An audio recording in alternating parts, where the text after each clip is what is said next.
Okay. So very good morning to all of you and warm welcome to the global lecture series of Biotech Research Society. This is the 7th event in this series, and each event we are getting a very overwhelming response, as it is evident from the number of registrants registration in this event. And in order to make this event more popular and to reach the wider audience, we have BRSI has created a YouTube channel. And from now onwards, with the permission of the speakers, we will upload all the lectures in this YouTube channel. And next time onwards, we will also do the live streaming of the event so that it will reach all the public, not only for the members of BRSI, but the whole scientific community as well. So today we have with Professor Ganti S Murthy from Indian Institute of Technology, Indore. Before I give a brief bio sketch of Professor Murthy, I request Professor Sudhir Sopari for the initial remarks. Thank you, Vinod. I think such a great pleasure that we have with us Dr. Murthy, and we all look forward to listening to him under this global lecture series, which has been initiated by BRSI. As he was mentioning, this is the 7th lecture in the series.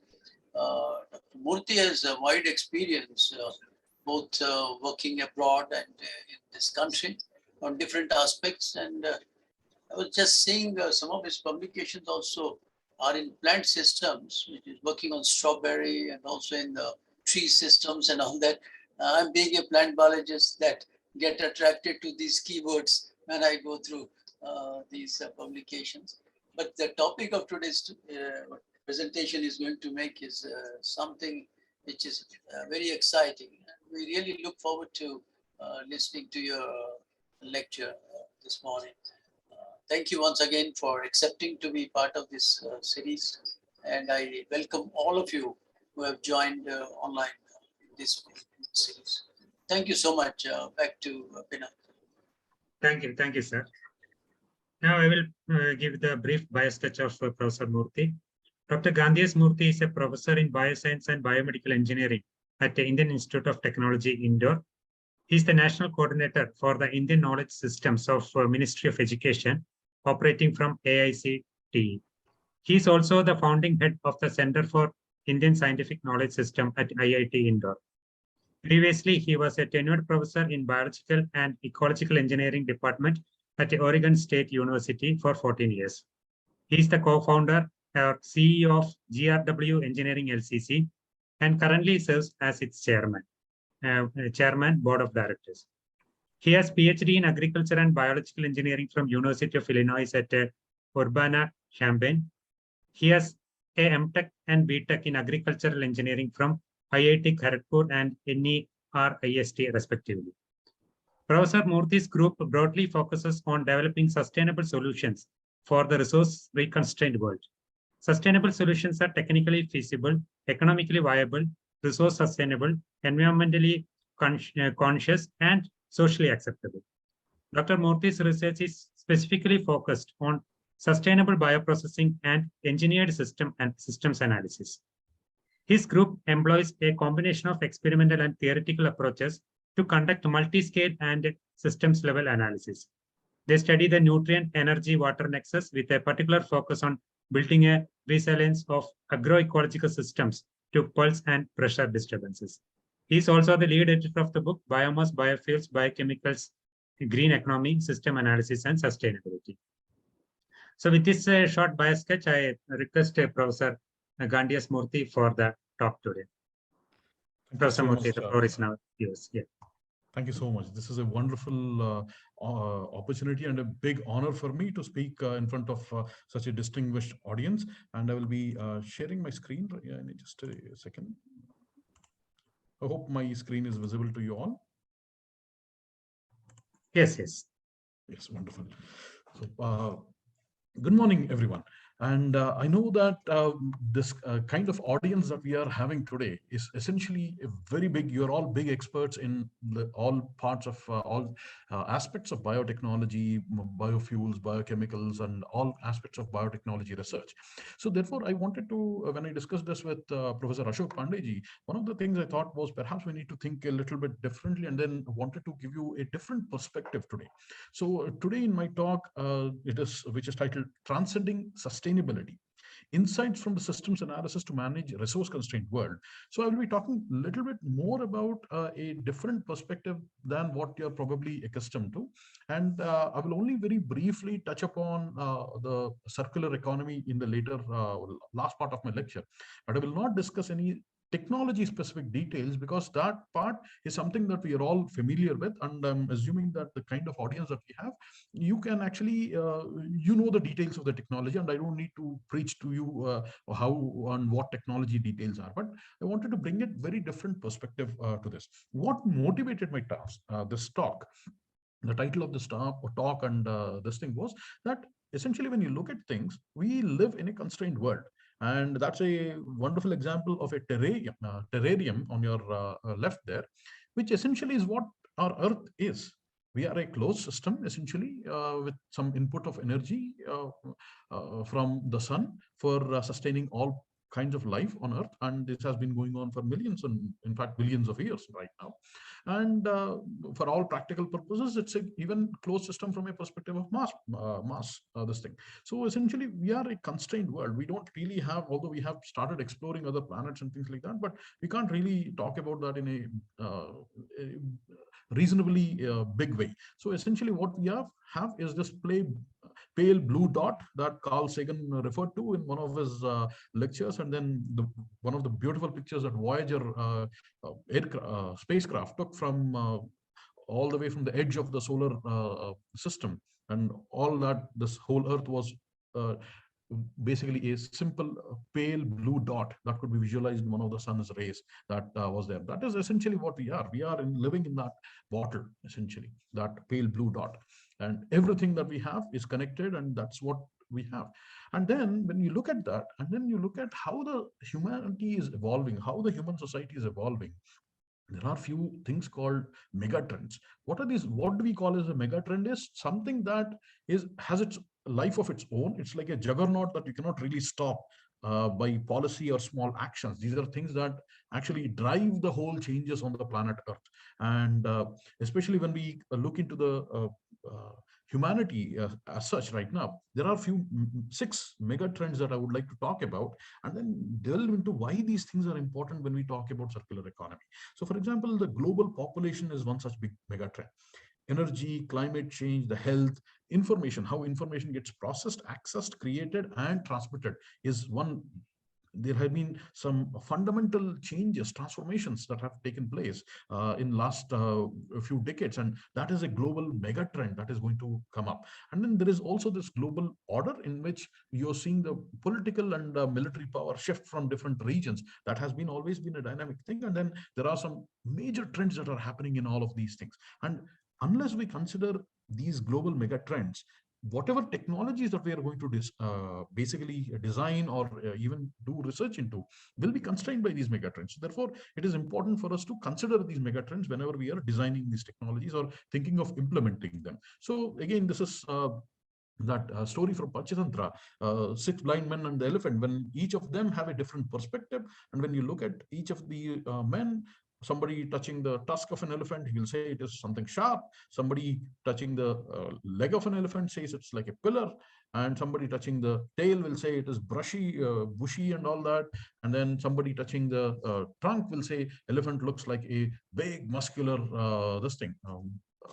something that has no bones.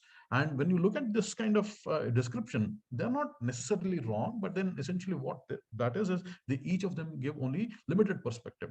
And what I wanted to do today in this talk was to try to give you a bigger perspective rather than individual technology perspectives and into the circular economy and why that is important. So that is why I wanted to talk to you all about these mega trends, and then those sustainability, and how do we need to really think about going beyond that if we want to be things. So a few of the mega trends, and if you look at it, what are the mega trends there? One of the big things that you will see is the global population. If you look at where most of the babies were born in 2022, are going to be born in 2022, it is, you can see that it is, first one is obviously India, then China, then Nigeria, and then Pakistan and USA. I mean, you'll be seeing these different countries that are coming up. And why is this so important? Because the babies today will be the adults tomorrow in next 20, 30 years. And then they will determine the economies, they will drive the economies, education, all those trends. So it is important to understand what are the birth rates right now. And when you look at the population of different countries and continents, so the world population is essentially going to flatten out around 2070, 2080, different estimates.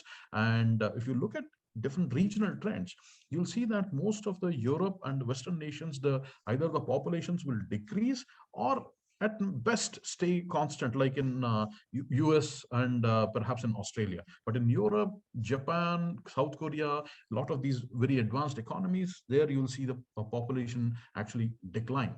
And if you look into Asia, it will also stabilize, led by both China is kind of stabilizing now in terms of population, same thing with India, and Africa, though it will be keep on growing. So essentially, when you think about the population center of gravity, that will be shifting from basically Asia to and Africa. It will be somewhere between that, if you look at the mean of where the population is going to be. And most of the people that are going to be added from into the world in the next 50 years are going to be from Asia and Africa.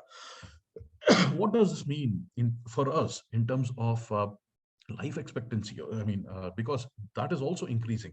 As you can see, we have had tremendous increases and gains in the life expectancy in the world from 1800s to 1950 to 2012. We can see how much of that has increased. We have gone from something around 20, 29, around even 1940s to what is right now around 80, 70s, something around that. In most countries, it's just touching 70 or between 65 to 80 in most countries. So which is a great thing, and has been possible primarily because of the advances in the medicine and things like that. All of these things have an impact on the food production, and that will have an impact on the fertilizer demand and production. So if you look at it, this is essentially how the fertilizers production was there. And then you can see a tremendous increase in the nitrogen fertilizer, phosphate fertilizer, and potassium, which is for potassium, NPK, the three main nutrients. Others are minor nutrients, so we'll not really look into that. But if you look into the nitrogen fertilizer per se, today, most of the nitrogen cycle that is there in the world, that happens in the environment, about 70 to 75% of that is driven by the human activity. So we producing fertilizers from the natural gas or other fossil fuels, and then using that in the agriculture lands for irrigating our for fertilizing our crops and then growing crops. That is essentially is what is driving most of the global nitrogen cycle. And then when you look at the contribution of these nitrogen fertilizers to the human population, there have been wonderful authors like Vaclav Smil who have said that 40% of the population today owes its basically this thing to survival because of the due to the nitrogen fertilizer, 40%. So that's a huge population if you think about it. And so essentially we're talking about 2 to 3 billion people who are dependent primarily on the nitrogen fertilizer. Why am I talking about that? Because nitrogen fertilizers requires huge inputs of the fossil energy. And then again, same thing with the, and so that is essentially has an impact on the energy consumption patterns as well. Because looking into the future, I was just showing you the global population megatrend, where the population is going to increase. Right now, we are at about 7.5 billion people. And then in next 20, 30 years, we are going to go to at least something around 9.5 billion population by 2050. And what that means is the energy used for fertilizer production will also go up.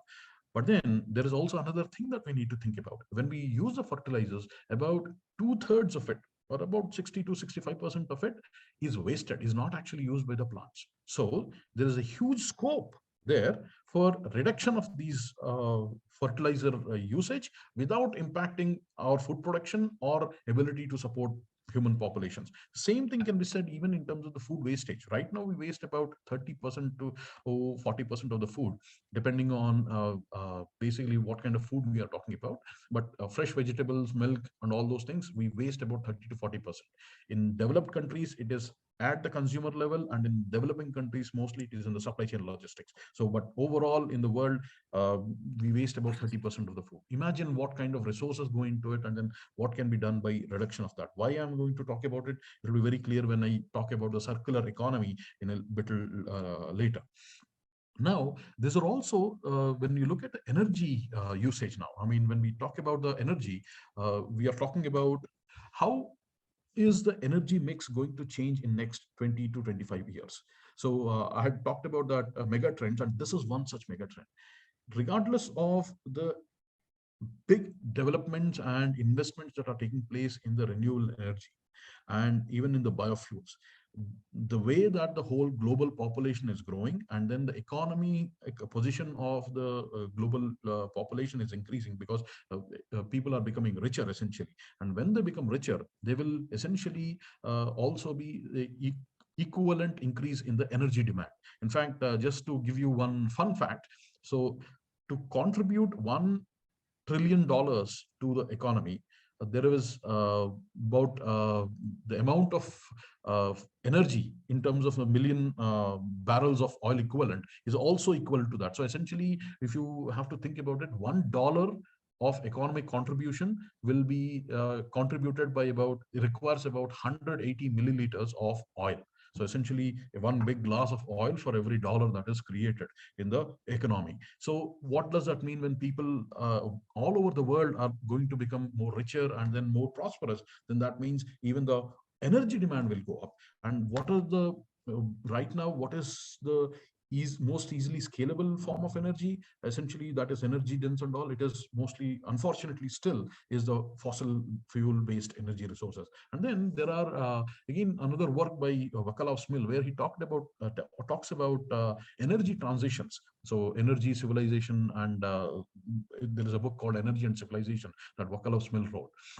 In that one, he talks about how the transitions typically take about 100 to 120 years. So he talked about how the world transitioned from wood to coal, and then coal to oil.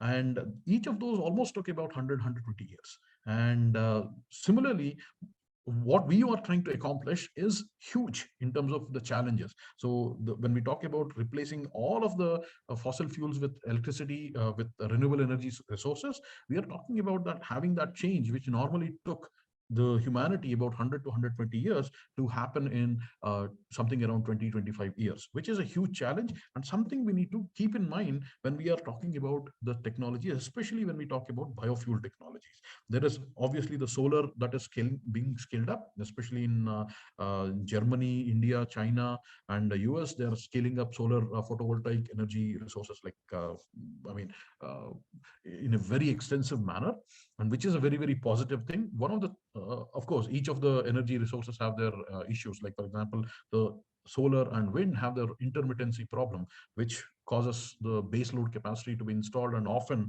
there are much more worse options in terms of the replacement for the base load there. That is something that we need to again think about when we talk about the energy resources.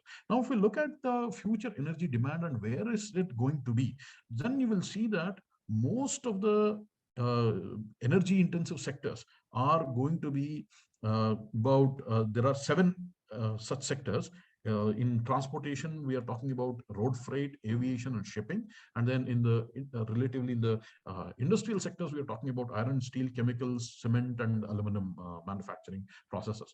They will be using about 43% of the final energy, and then they will be responsible for about 38% of the total emissions. So what does this tell us to us in terms of that global mega trend, in terms of the population increases, the energy use increase, and then where we will be looking into these things? Some of these trends, for example, when we talk about the aviation and road freight, that is where we can reduce some of the contribute by incorporating biofuels and those other things. And then the chemicals and petrochemicals, again, coming up with biochemical alternatives that are much more renewable is something that we can do to help address this issue of huge energy use in terms of the fossil energy use in these sectors. But again, there is something that we need to be very, very cautious about, and that we will again think about. So when you look at these mega trends, few of them essentially are in terms of the human population aspects. The global population will age, but it will age unevenly, which will contribute to regional disparities in terms of what is the median age of the population going to be.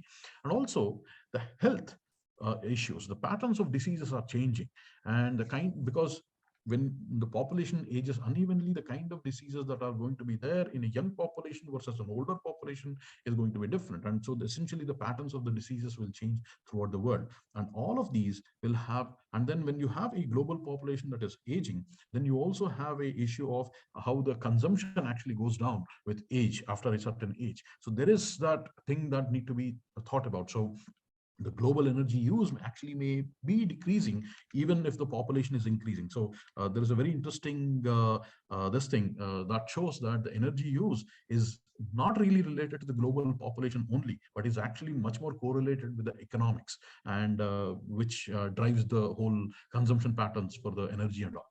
And then when we talk about food production will definitely will increase, but one of the things we need to ensure there is that the food waste is going to be reduced. And then there are these mega trends in terms of how the global interconnections are going to increase. We live in an interconnected world, and that has implications when I talk about the resilience of the whole global system.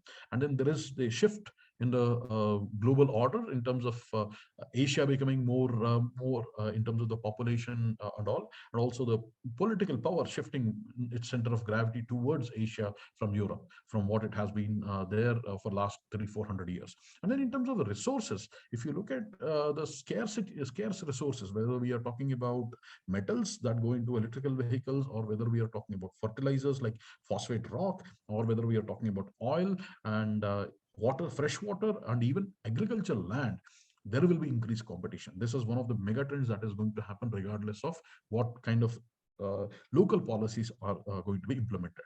And then even in the energy, we will see that the fossil fuels will continue to dominate the energy matrix. And as I was just mentioning earlier, economics will drive the consumption patterns, not really the population growth. And then in terms of the environment, we are already increasingly seeing that the whole idea that climate change is something that will happen sometime in future has been proven repeatedly wrong. We are seeing how the variable weather right now, Europe is facing unprecedented droughts, US is facing unprecedented drought, Western US in California, and in India also we are facing these huge amounts of rainfall variations, precipitation pattern changes, and things like that. Just yesterday and today, in fact, even there was a rainfall of about 25 centimeters in Bhopal, which is very close to where I live there, IIT Indore. So 25 centimeters of rain in one day, which is essentially unheard of in that region.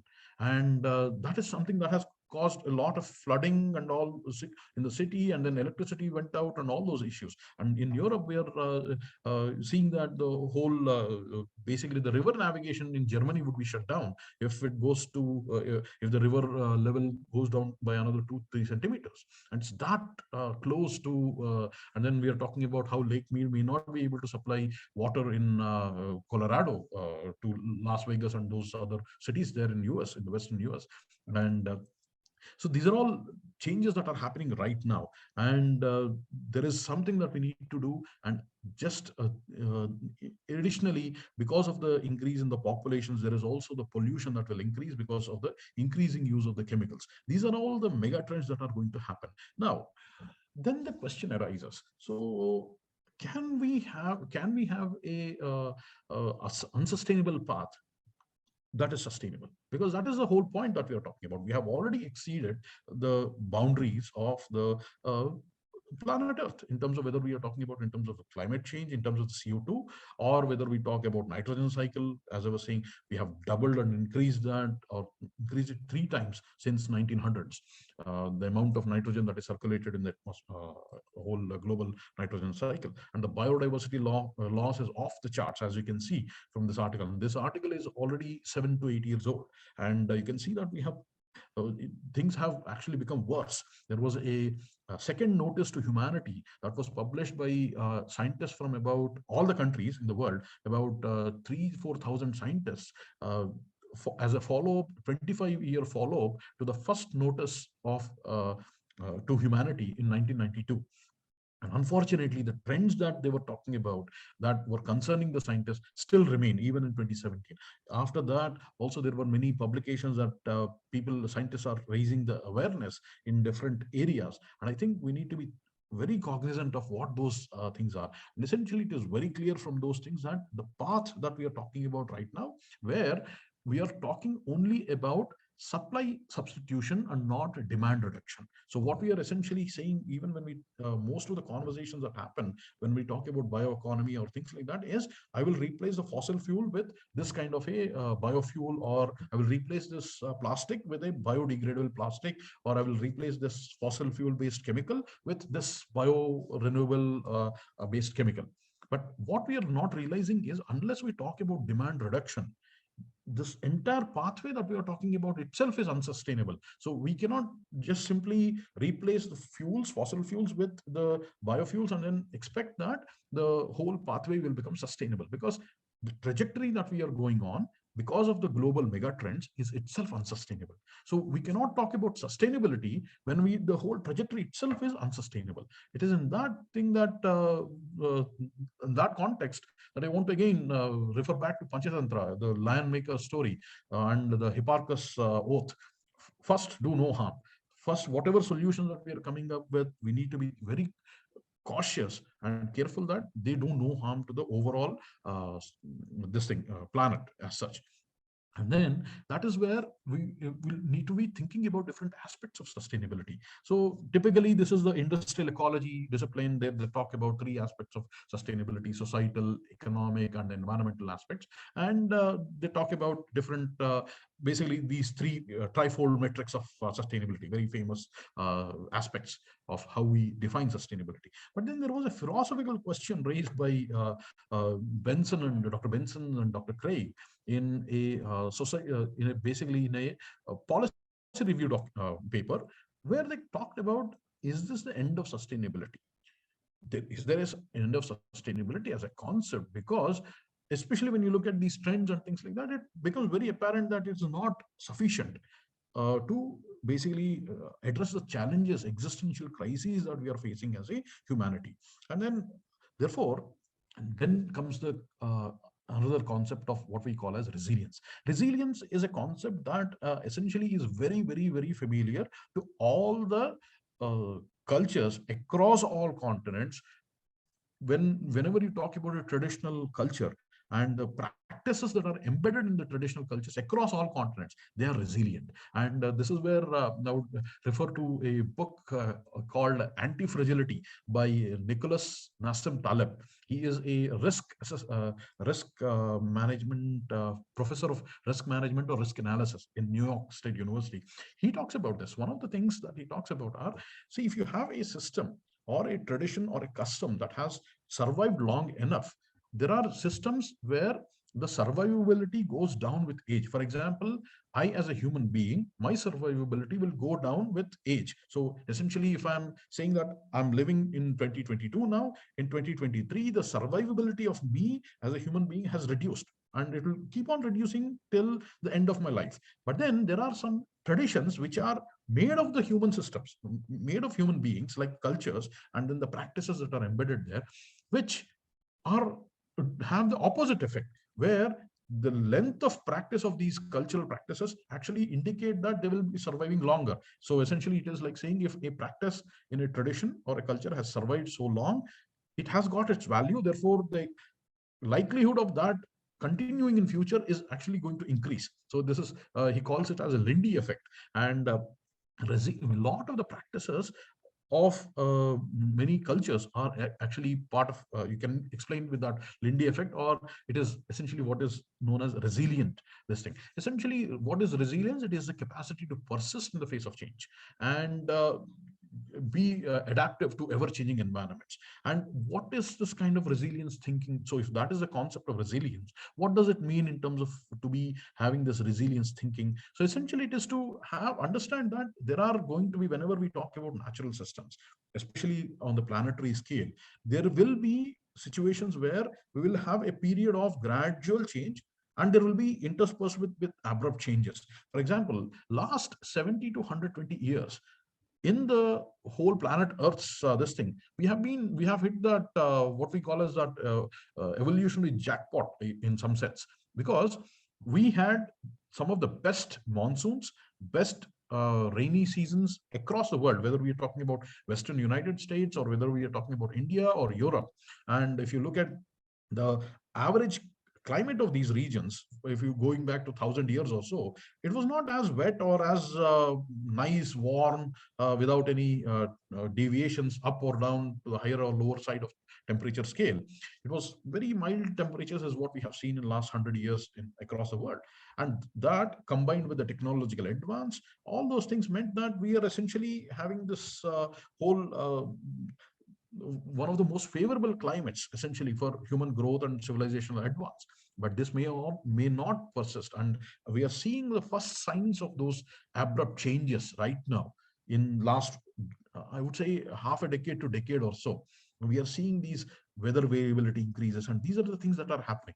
And in fact, this concept of resilience was observed first by Hollings in 1973 in the ecosystems. When he was doing a mathematical analysis of ecosystems, what they found was that there are these multiple stability domains. What does that mean? Essentially, let's say, imagine that I have a forest area, and then if I start cutting the first tree, nothing may happen to that forest. If I start cutting 20% of the trees, some things maybe, I mean, maybe impacted, like birds or things like that, but not anything in a big overall scale. But maybe around 30 to 50%, around maybe 40 to 50%. That 10% range, if I cut those 10% trees, then suddenly the whole forest ecosystem, which was, let's say, tropical forest, might change into a deciduous forest, or it may change into a dryland forest. If I start cutting another 10% more of the trees, then it may suddenly become a shrubland or even a desertify very, very quickly. So those changes are going to be abrupt. And this is where he was talking about how these, there are multiple stable domains. So whether we are talking about a forest land or a shrubland or a desert land, these are all the stability regions. And then the transition from one type of the ecosystem to the other type is essentially very, very abrupt and is not a very smooth line. That's what Hollings found out. And then he used that, and he formulated the whole socio-ecological systems research, and then used that for managing these ecosystems in what is called as adaptive management principles. So some terminology just for the sake, so that we understand what these terms mean and where they come from. If you look at sustainability, it comes from the Latin word sub, from the below, and tenere means to hold. So something we are holding from the below, supporting something. So essentially, whether we are talking about a consumption pattern or consumption levels, sustainability there in that context means supporting and maintaining that level of consumption and level of services from the this thing. And whereas stability, on the other hand, means to stand firm or steady. It comes from Latin again, stabilis. So something that will not move, it will essentially stay same. So essentially, it is like the price of the bread, a demand of the bread. Even if you increase the price by a few cents or decrease it by cents, the demand will stay the same. So that is essentially like the stability. Robustness is something that is strong, which will not change. Again, the difference between the stability and robustness is an inherent property again of the system. And then when we talk about resilience, it talks about, it's based on the word resilio, which means to rebound, and how we will be able to come back from the this thing, from a perturbation. And vulnerability again is to susceptibility to injury or susceptibility to damage to that system. And the fragility is the susceptibility to break down completely.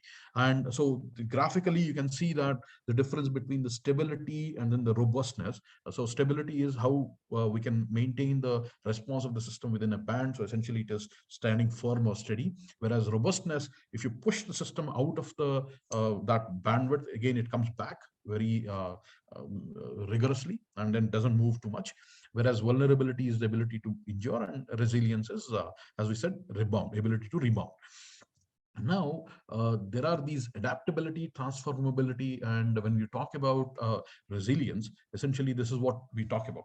And the, I mean, this research there, one of the things that they quotes there is planning for not having a plan, essentially expecting the unexpected, and how do we prepare for that.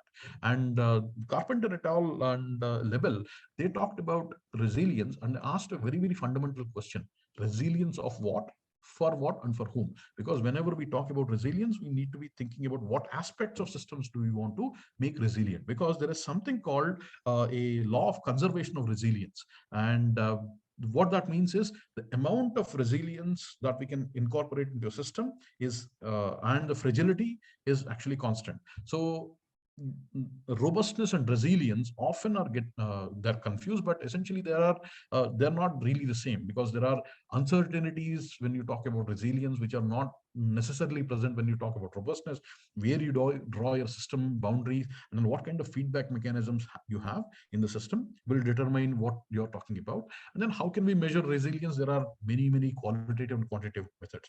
And just when we talk about a short-term response to a stimuli in a short term, resilience and robustness become really equivalent. And when we talk about intermediate term, let's say 5 to 10 year time frame, especially in agriculture domain, then we are talking about adaptability or adaptive capacity. And then when we talk about really long term, we are talking about transformability. Just to give you an example of this in terms of a agriculture field, let's say I'm talking about having a agricultural crop, and I'm having 1 hectare of land and I'm growing a crop there. And I see that there is rain that is coming up, and it is more than what I'm expecting. So maybe I will create some drainage channels there, and then I will try to do something to my standing crop, so that I say, okay, this rain is occurring. Normally it should not occur. It happens only once in 5 years, but then I have to manage it right now. What you do is you try to system where there is enough drainage in the field so that there is excess water is drained out. Alternatively, if the rains don't come on time, you try to get some irrigation water from some well and try to irrigate it in the short term, and so that you actually can manage that crop season for 3 to 4 months. Now, let's say if this happens multiple times, then you start as a farmer to think about, okay, this happened last 2-3 years. Maybe I should not be thinking about this crop. Maybe I should be changing the crop, or I should be thinking about maybe putting a better irrigation system or a drainage system in a permanent way. So this is adapting to that disturbance and then trying to tolerate that disturbance. Now, if this keeps on going for 5 to 10 years, then I will be thinking about, okay, what kind of new crops can I grow, or how can I find out different varieties that can tolerate drought, or can tolerate the inundation in the field. But then each of these things, when we talk about transformability, so you're transforming a system. So maybe instead of water intensive crops, we are going to shift to a different types of crops which require basically less water. But then there is also something that happens there. These new crops or new strategies that we have adopted may have hidden fragilities. So they may be susceptible to more pests, for example. So a different perspective can come in. And that is something that we need to be thinking about when we talk about long-term transformability of systems. Essentially, that is the resilience. When you think in terms of long-term, it becomes transformability. When you think in terms of the short term, it becomes robustness. And intermediate term, it becomes adaptability. And in longer term, we also talked about evolvability, how the system can evolve. These are the concepts of resilience thing. And then just to give you pictorially what it really means. So this is how it looks like. So let's say you have a system here. So let's start off with this thing here. Hopefully my pointer is visible to you. So let's say this is a steady state. The system is in this state. So then we are actually having one type of a perturbation or disturbance to the system.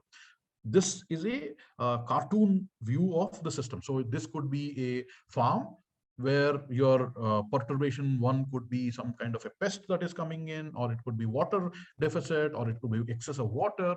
If we are talking about an agriculture system, if we are talking about a energy system, it could be the demand shocks, it could be supply shocks, all those things. It can be applied to many such systems, and it will be applied at the systems level. So let's say this is a perturbation that we are doing to the system. So this blue circle there that you see is the basically the well of stability. So essentially anything, any response there will converge to that steady state one. So now if you have a system where you have perturbed it a little bit more and you pushed it out of that envelope, that blue envelope there, then with perturbation 2, which is a little bit larger than perturbation 2, it goes from steady state 1 and ends up in steady state 2.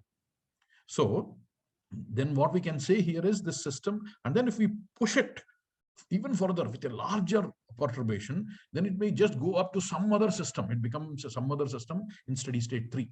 So there it is a completely different thing. So essentially, instead of a forest becoming a basically deciduous forest, it becomes desert. That is the kind of thing that we are talking about when we talk about this transition. Now, there are systems that are normally, most of the human systems are fragile. What does that mean? These systems, if they are subjected to small disturbances over a period of time, then that well of stability actually reduces. So the difference between this system and this system is you see that there are this blue region, dark blue region has shrunk from this one. So what does that mean? The ability of the systems to stabilize the responses, to be robust, decreases.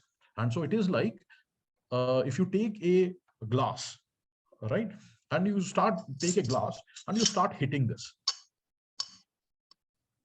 and then after some time this may withstand these small taps, but after some time it will break.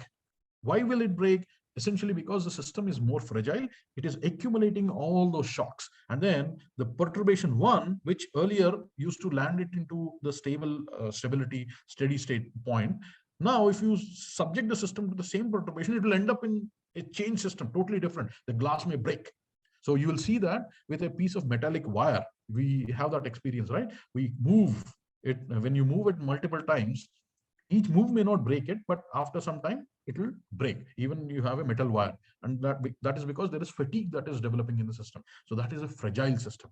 On the other hand, most of the human systems, whether we talk about economic systems that we have, whether we are talking about any supply chains, whether we are talking about any social, many of the, not the social systems per se, but many of the technological systems that we have developed are actually fragile. On the other hand, if you look into nature, if you look into human societal forms, they are anti-fragile. What does that mean? And also, a very good example of that is if I tap that glass, this thing, it will break. But then if I lift 30 pounds of weight every day, then over a period of time, I develop enough muscle that I can actually lift a 50-pound weight. So my system is becoming more stronger to these disturbances, and that well of stability is actually expanding. Such systems are called anti-fragile. Most of the natural systems, thankfully, are anti-fragile. And so this is where we can take an advantage of this nature of natural systems, and then try to make sure that the human systems that we have designed, which are fragile, and consider their resilience, and then make sure that we take the advantage of the natural systems and then try to address the issues of the climate variability, all those things when we talk about these transitions, because they are going to happen in next 20 years. So again, this is the law of conservation of fragility, where whenever we try to make it robust in one domain, there will be some other domain where we are making it more fragile. Just that example of how I was trying to give you that if you have a crop that can withstand inundation, maybe it is more susceptible to fungal diseases. So that overall stability, resilience and fragility, that essentially is the law of conservation of fragility. It's a classic control system thing that we talk about. And again, this is another response to that example that I was giving about response to weather variations. So again, this is a control system part. Essentially, you can think about how this thing is in terms of different responses that we can have, and the frequency of responses also make a huge impact on how we can adapt it to anything.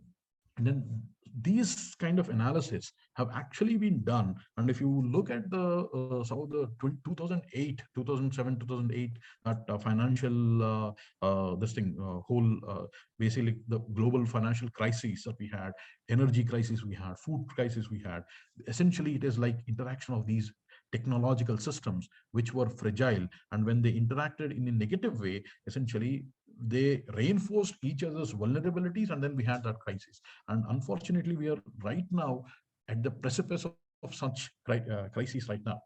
We just came out of worldwide pandemic thankfully, and hopefully unscathed. The whole humanity really was unscathed, not much of impact on the overall humanity per se, although we are traumatized on that. But then energy markets are right now in flux. Same thing in terms of the real estate markets, and then the same thing with the stock markets, and a lot of the federal reserves across the different countries are looking into that. So very shaky. Essentially the financial systems, energy systems, and food systems are again at the precipice of another crisis. So this is something that we can analyze from a resilience perspective and make sure that these connects between these two are something that are robust, and then we can isolate. If we can isolate these transfer of risks, we can actually have a better, more global system, stable global system. And this is where the systems analysis comes into picture. So when we want to do that kind of an analysis, you need to be thinking in terms of interconnectedness, not in terms of disciplinary disconnections. So I can't think only as an engineer, I can't think only as a biologist or an economist. I'll have to think about as I should be at least be familiar with the language that these people speak, and then work together. And then we need to be thinking in terms of more in terms of circles and cycles rather than linear cause effect type of thing, because it rarely works in nature. But also we need to be thinking about emergent properties rather than thinking in silos, and then thinking in terms of the wholes rather than in parts. What does that mean? We need to be thinking about the impacts of the economic system and how that will interact with the energy markets, how that will impact the food markets, and then the global policy on food subsidies and things like that. So that is essentially analyzing it in the whole. And then we need to synthesize it together to see what does it really mean when we talk about global systems, for example. So what should the, let's say the UN should be doing in terms of ensuring that there is reduced global hunger. So we need to be looking at these things and then making it more synthesis of we have to do the synthesis of the analysis and look at the relationships. Why are these things important? Because these are important, especially in the context of resilience. Thankfully, fortunately, for the last 100, 200 years, also the globe has been very, very connected. We have become so good now that Saudi Arabia, for example, which is essentially a desert nation, nothing, it has a lot of oil, but doesn't have a lot of agricultural land, can support a few tens of millions of people in population there. How can they support it? They essentially are integrated with the world market. So the food that is produced in the Indian subcontinent or in Africa or Europe or US can come there because of the very, very efficient global food networks, global energy networks. And then the energy resources that are available in Saudi Arabia, for example, are used by all over the world. And then the pharmaceutical products that are produced in India are used everywhere in the world. Similarly, the high technologies that are used, like the Boeing or the Airbus, they produce the planes, they are used all over the world. So we are living in a very tightly interconnected world. So we have become very, very efficient in terms of the economics per se, and efficiencies of the whole system have improved. But this comes at a cost. These things mean that when we are talking about high optimization of economics in terms of the economic performance, that it also leads to decrease in resilience of these systems. So it used to be that, for example, if there was a famine in southern part of India, it would not really affect the North Africa country 300 years ago. But now, because of the way that the whole global markets are connected, if there is a crop failure in Ukraine, that will impact the whole world. And these are the things that we need to be thinking when we are looking into the systems. And this is where that famous archetypes of tragedy of commons comes in. And these are all like different ways in which that the whole things work. For example, there is a somebody is doing an activity and it results in the net gains for them. For example, I set up a very polluting industry. I'm making more money out of it, but the negative impacts of that actually come back later. So that that accumulation of that total activity, that polluting activity, there is a delay in that impacting the individual. So essentially, the profits are personal, costs are global. When you have that kind of system, you have this tragedy of commons. And climate change, climate variability, the weather variability that we're facing right now is a perfect example of this. And the only way to break that down is to ensure this part, that the delay there between when the total activity or the total impacts, and we connect the impacts to the and show it to individuals that these impacts which are supposed to happen in future are actually happening now, and connect these two at different basically thinking levels of the people. And that can be possible only by education and increasing the awareness of these things to people. And as humans, we are unfortunately very bad at looking far into the future. We're much more of a immediate decision maker type of a species. So there are challenges, inherent challenges in making sure that this happens, but we don't really have a choice. We have to make this happen, because otherwise we are talking about an existential crisis, not for the life on earth or anything. It is for us as human beings. Earth has seen many extinctions in the last so many millions of years. Life has continued on earth. Similarly, if we mess up as a human race, we will be extinct, but the life on earth will continue in some form. It will evolve. So life will find its way, as one of the quotes in the Jurassic Park thing. And then there is also, we need to understand that there are limits to growth. Why is this important? Because most of the economic theories until now were made by like Adam Smith based Wealth of Nations and all. They were made in a world where we had 300 million people, where we had 500 million people. Now we have 7.5 billion people, and we are going to reach 9.5 billion people next 20 years. So when you look into this, such a thing, then such a different world, we are living essentially in a different world, and we are using a model of economics and the growth that was designed for a world that was 1/14th or even 1/20th of the current size. And therefore, when you think about it, it's really important to understand that there are going to be limits. And that is what that first slide I was showing you, that we are in essentially in a bottle, that is the earth, within a globe, within a constrained system. Therefore, we need to understand those constraints and then try to make sure that we come up with strategies that ensure proper survival of human this thing, not with unlimited growth or anything like that. And then it is not completely pessimistic viewpoint that way. There is hope, actually. We actually have things under our control that we can do. For example, this is some of the work from my colleague at Oregon State, Chad Higgins. And then what he shows here is two things. So if you see that white space there, that essentially is the unused capacity reserve for sustainable trajectory. And then if something reaches here, this red zone is when there is the technical limit, technology limit. And you see that if you follow the current course within 2035, 2040, will be limiting, will be hitting a lot of these limits, technical limits. And then if we have a optimistic climate and then say we are, let's say, one of those climate deniers, and then say there is no climate change or anything, even for them, we are going to hit it a decade later, maybe. The point I'm trying to make is whether we believe in climate change or not, the kind of trajectories that we are in as a human race is something that is unsustainable. And therefore, we need to be thinking about ways to make it more viable. What are some of the technologies that we can do, or approaches that we can use? For example, me and Chad, we work on agrivoltaics, which is basically you put solar panels on agricultural fields and then produce both energy and the crops. And also you are essentially managing the energy onto the agricultural farms. So when you do that, just that agriculture with photovoltaics, so it's called agrivoltaics, you actually can have much more basically sustained future, which looks much better. There is enough reserve capacity. So any graph with this, where this blue line doesn't touch the red line, is a good one. So you see that in this current course, it is not good. Even if we deny the climate change, then also it is not good. It is going to touch a decade later. Instead of 2035, it will come in 2045. But then if you think about agrivoltaics, it is possible that we can have a future that actually works for everybody. And then also if we think about alternative food, more moving from the red meat based, meat intensive food thing to essentially more of plant based food, which is again, by the way, one of the top recommendations of the made by the scientists in the second notice to humanity. These are like 3,000, 4,000 scientists from all over the world. And when you look into that, we actually can do something that is sustainable.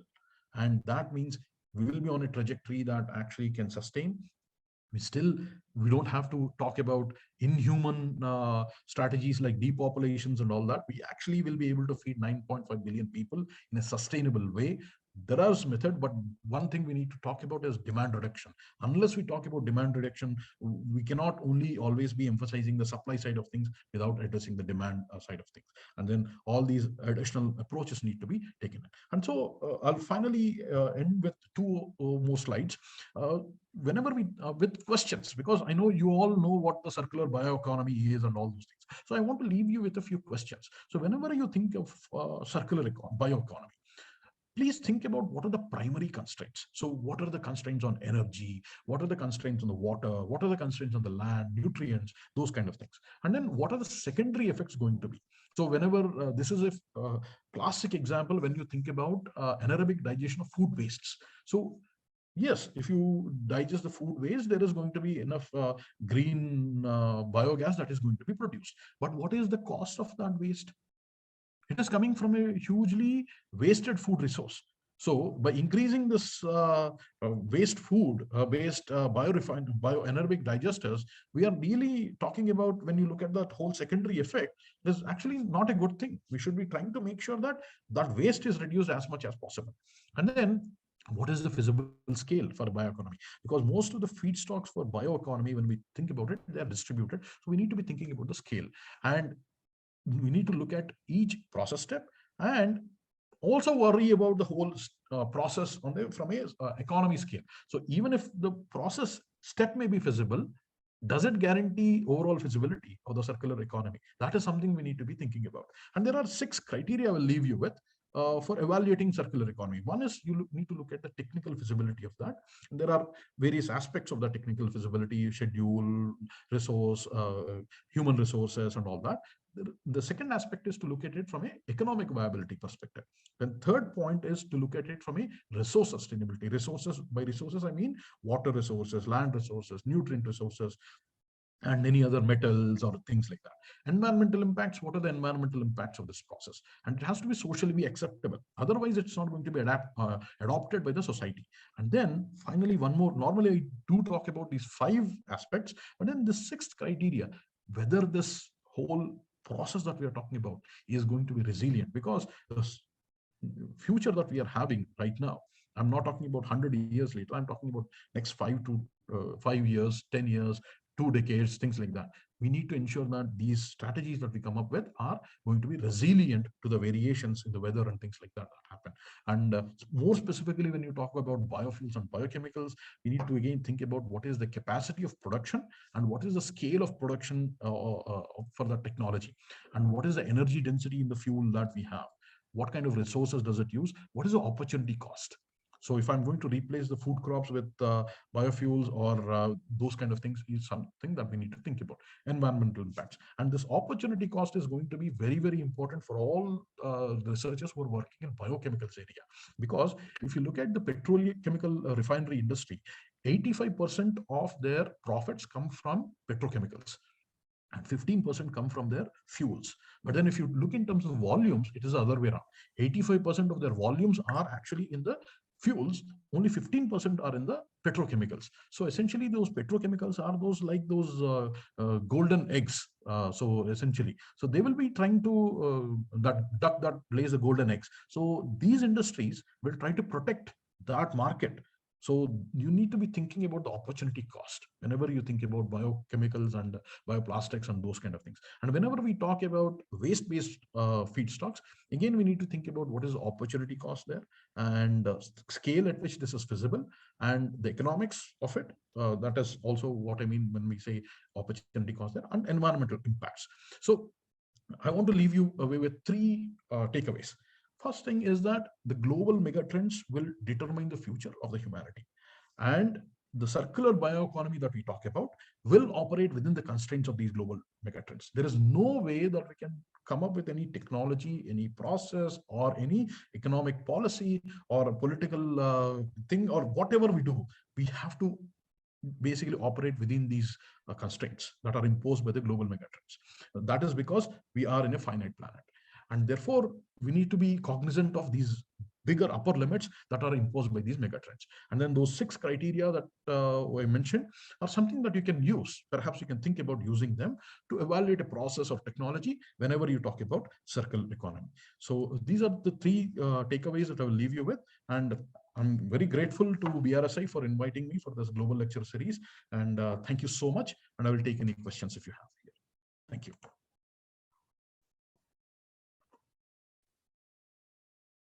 Okay, I think I can ask first Professor Murthy.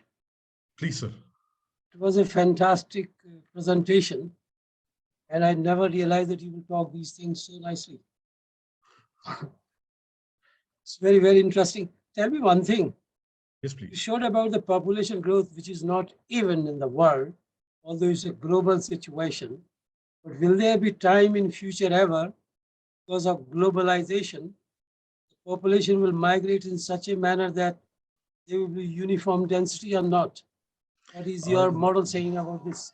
That I will have to venture into the, I can't predict it because prediction is not feasible there, but I can forecast that that was going to happen. Primarily, again, because of 2 things. One, the kind of services that will be in demand whenever you have, so the kind of economies that we have evolved have a complementarity of the populations that demand the services and population that supplies the services. So let's say we are talking about medical services and those kind of things. So there will be these kind of movements across, and hopefully for that one, we need to have the open society, democratic societies for that to happen. Or we can't really have very narrow-minded views. And I think that is where collaborating on an international scale for all the nations is something that we need to be thinking about. And we have to realize that we live in that pale blue dot. And if we do that, we have a good hope. And I'm very sure we'll be able to do it, because we as humans have come up,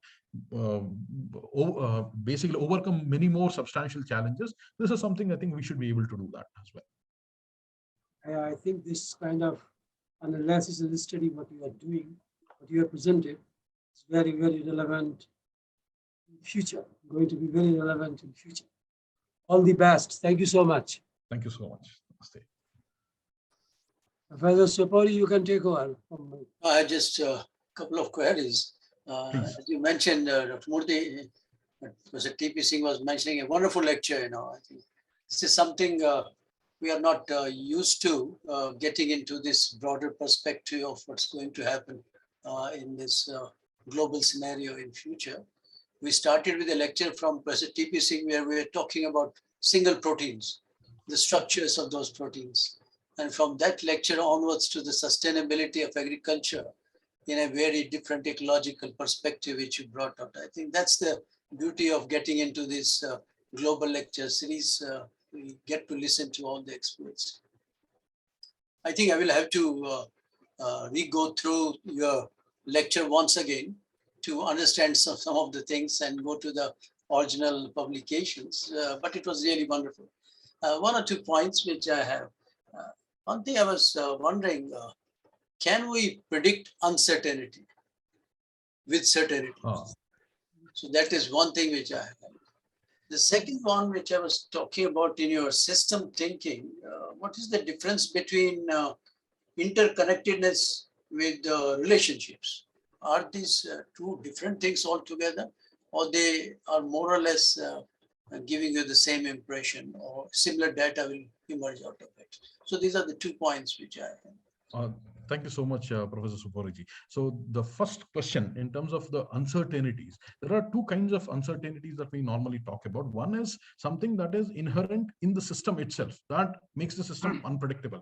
That is something we'll have to only manage. Even with the best of the technologies, there is no way that we can basically predict that. So for example, there is a genetic variation within the seeds. For example, if I plant, there is some variation within the plants. That is something that I cannot predict.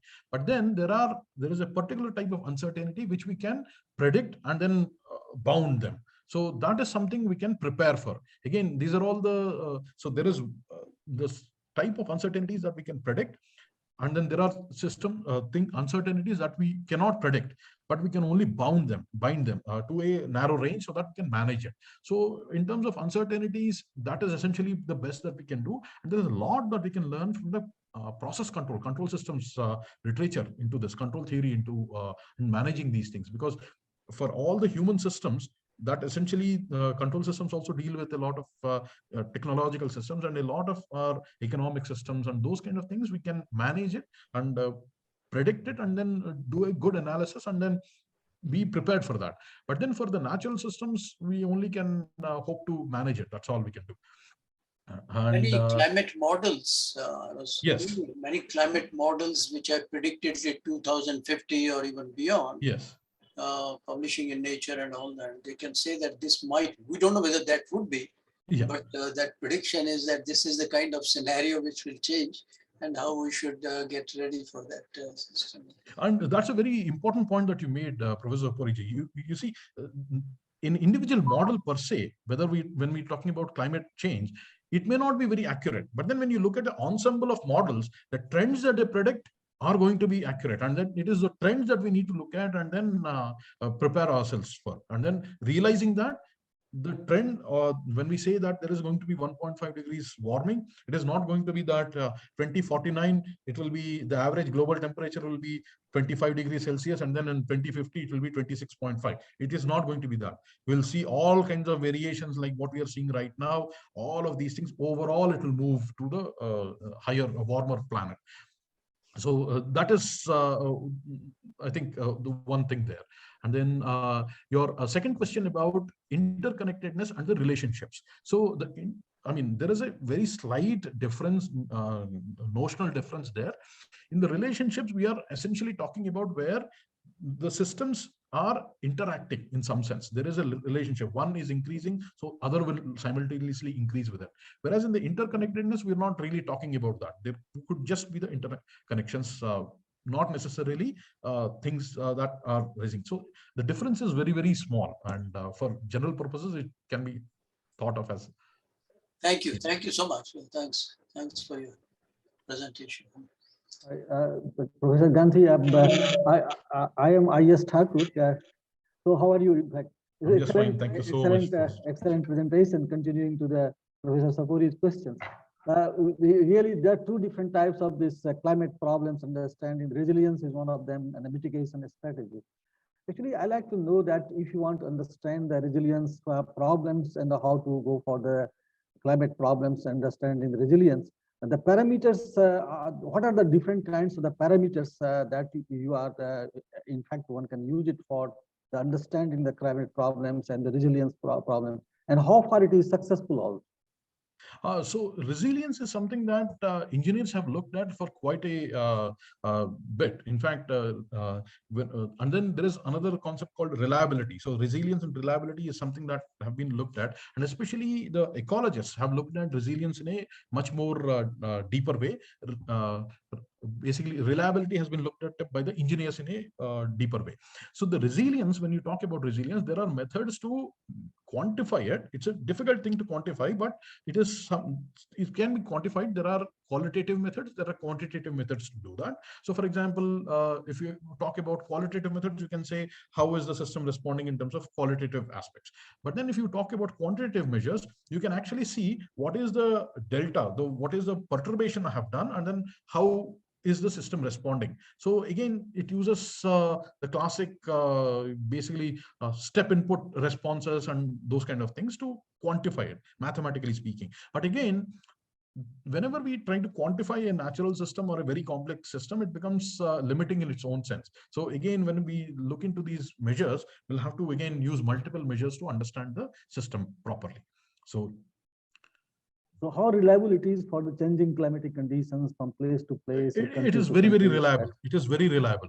The predictions that we can make, and then the kind of adaptation strategies that we can come up with based on the resilience approach, in fact, are used to develop new crops, are being used to adapt to different climates, are being used many, many places in terms of preparing the populations for the climate change, especially in the vulnerable areas and all that. Thank you.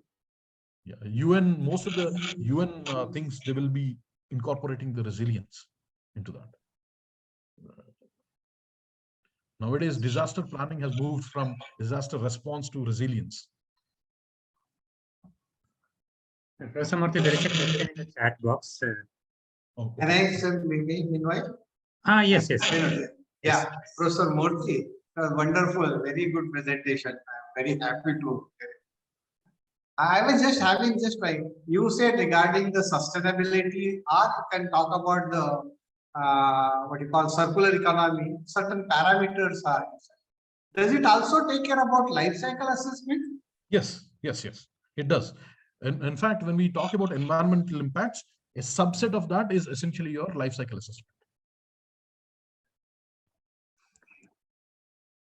And then I'm okay. Looking at this overshoot. What is the approach? Oh, okay. I will read it. Yeah. Please. So in the book Limit to Growth, the author mentioned the delay over measurement bar feedback causes overshoot of the instability. Overshoot and instability. What is the approach to tackle that problem? Yeah, wonderful question. The way to essentially do that, if it is because of the feedback, delay in the feedback, there are two sub questions there. Essentially, when we talk about the delay over measurement is one aspect, and then the delay over feedback.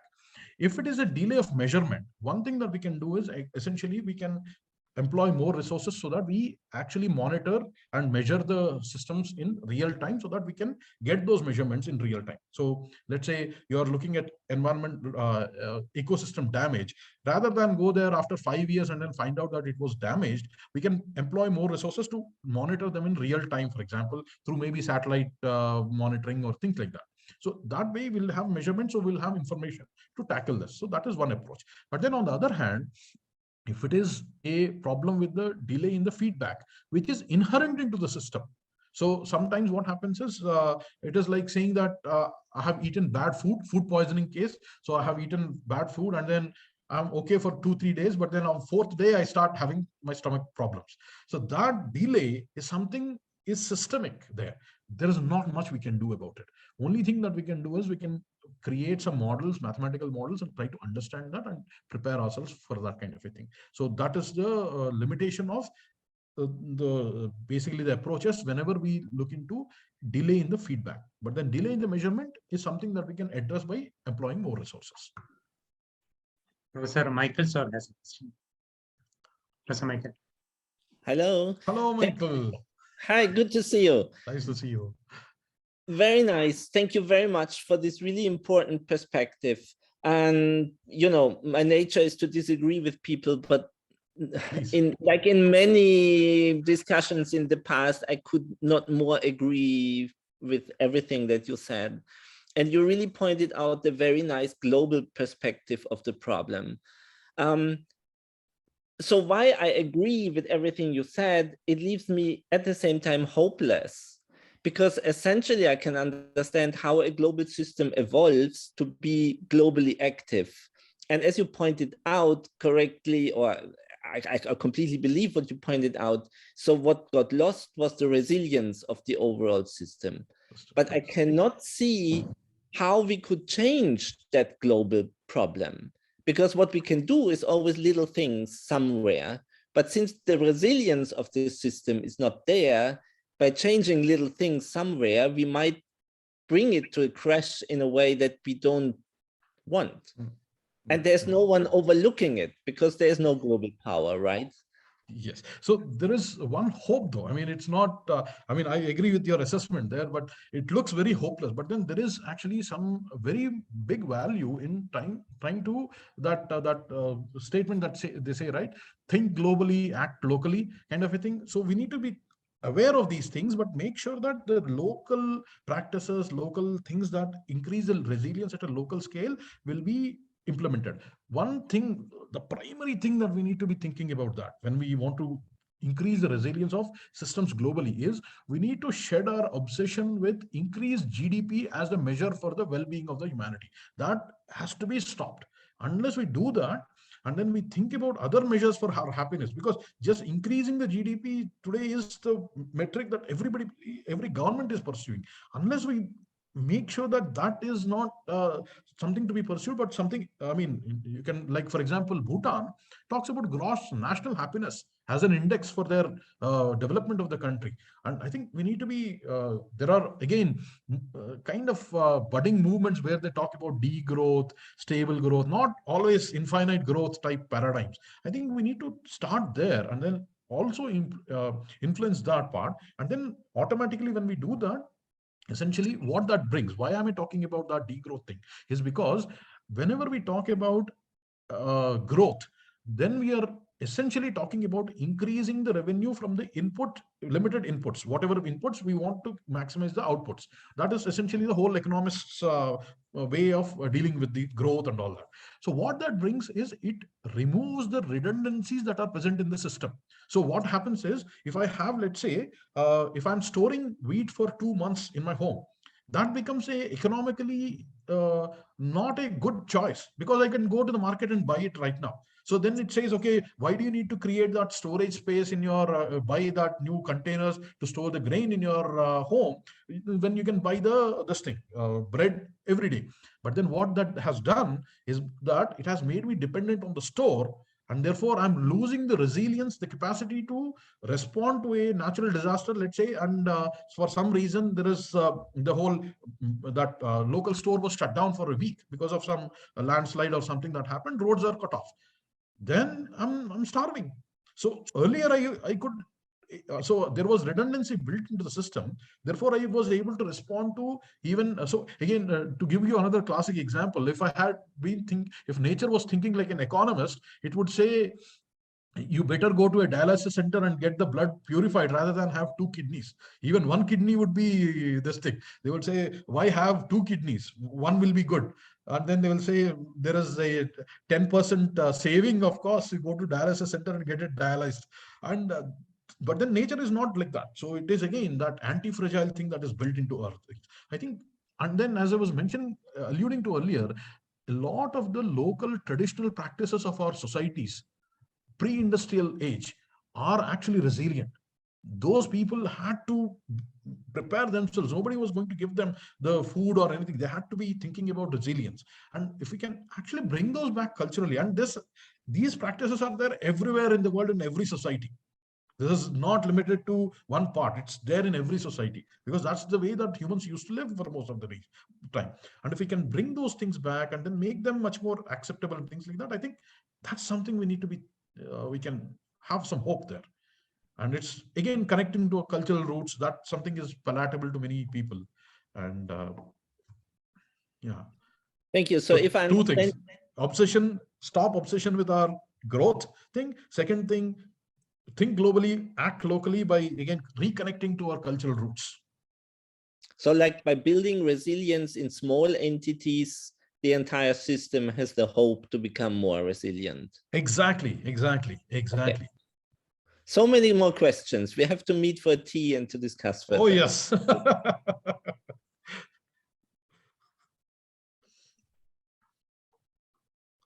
Any questions from any other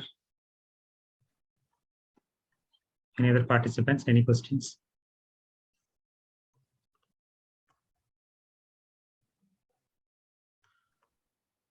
Okay, thank you again. So thank you again for all those this opportunity to speak to this great audience. And coming to BRSI is like coming to home. So thank you. So one more, I think, raise hand. From, oh yes, Dr. Rameshwar Tiwari. Yeah, Rameshwar, please. Can you hear me? Yeah. Hello. Thank you, Dr. Murthy, for this presentation. I heard your first presentation at BRSI Nagpur. If I'm not wrong, it's in 2017 or 16 or 17, somewhere. Yeah. That and I'm listening your this talk with the reference of that talk.